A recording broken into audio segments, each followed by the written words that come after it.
Le département de la Haute-Saône a lancé une mission scientifique. Une équipe de chercheurs mène un programme autour de la Saône, la rivière, pour percer les secrets de ce cours d'eau et comprendre son évolution au fil du temps. Le reportage de Frédéric Buridan et Antoine Laroche. La Saône est une rivière avec une identité forte. Elle a donné son nom au département de la Haute-Saône. 356 km de voies navigables, dont 110 sur le territoire haut-saônois. Et une étude approfondie souhaitée par le conseil départemental pour envisager son avenir en analysant bien son passé. Un état des lieux avec des scientifiques, pas de la démagogie ou du combat politicien, non. Le scientifique, ce qui est bien avec les scientifiques, c'est qu'il dit la vérité.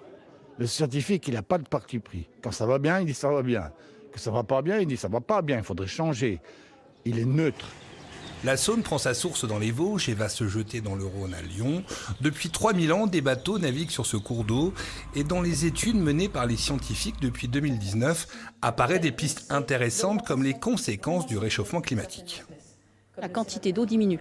Donc ça veut dire qu'il va y avoir un drainage de toutes ces zones humides beaucoup plus systématique par la rivière et une moins bonne alimentation par la nappe phréatique.